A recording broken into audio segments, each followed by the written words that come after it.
Well, long time no see. Yes, it has been a minute. We've been on a few breaks, but we are back, and here are your notes for LL3.2, looking at character traits in fantasy fiction, which is an extension to the different character types or the different types of character that we find in fantasy. Now, before we go into these, just kind of like to give a shout out, just to let you know that these notes I did not come up with by myself. So I did look up on the writingkylie.com, which kind of breaks up a lot of the different character types and what their traits are for some of them. So that was one resource of mine. So just kind of give that shout out there. So with that being said, with LL3.2, we looked at the first three. Let's not call them the first three, but we looked at three character types in fantasy: the protagonist, antagonist, and the sidekick. And we try to think about what traits do these characters show in a story through their actions or through their dialogue when it comes to their overall purpose. And remember, the purpose is from LL2.2.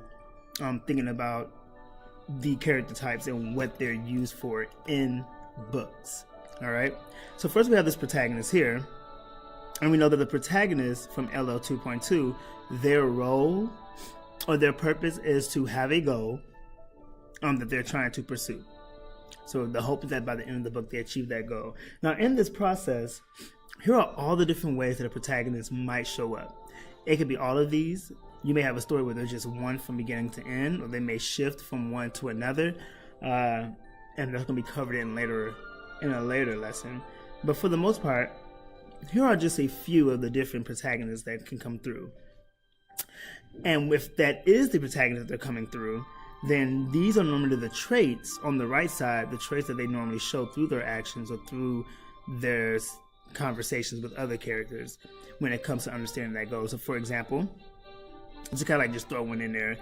Like if your protagonist is a rebel, well, if they are rebellious, then a lot of the things they say through that text are going to show that they are probably trying to always cause trouble, or it's going to show that they're trying to make change. They're trying to reform something with society or something with their situation, and maybe that's what their goal is around. Or it may just show that they are someone who's very different, someone who's been pushed out of society. So they're like this outlaw, this almost like foreigner to the actual space. And so their actions and or their statements are always going to show that. When we think about our antagonists, there are three types. So we have our tangible, and these are the ones we're used to. They're normally an actual human being, or they could be a creature. So they don't necessarily have to be a human. We also have our substitutes. So oftentimes you may feel or see characters or read about characters who are the antagonists, and then later on in the story you find out that there's actually a bigger antagonist, and they just work for that antagonist. And then, of course, the abstract, these are like if you think about an antagonist being, and I should say at the beginning, if their purpose is to also have a goal that interferes with the goal of the protagonist, which causes everyone to rethink what they're doing. The abstract is not necessarily a person, but it may be a virus. It may be something that is non-human, but is also impacting everyone. It can also have an impact on that protagonist and his or her goal. So these traits, though, obviously are for the human beings. And so whether your antagonist is a person or creature or a substitute, they may show any or all of these qualities.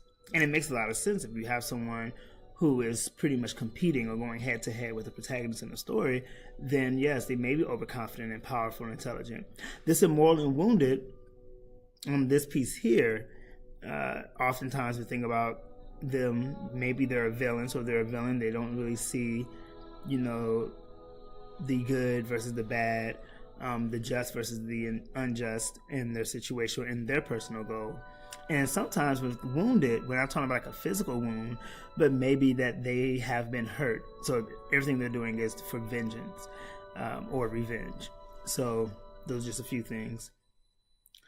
And then lastly, we have the sidekick. And remember, the sidekick is meant to be there to support your main character, but at the same time, The sidekick can also be like the balancing of qualities for your protagonist. So whatever your protagonist lacks, the sidekick may pick those up. Which means that even though these are some common 4 types of sidekicks that may come up with their common traits, there may be situations where a sidekick can actually have the same traits as a protagonist. Because if the protagonist is one way, they may have the opposite of that trait. All right?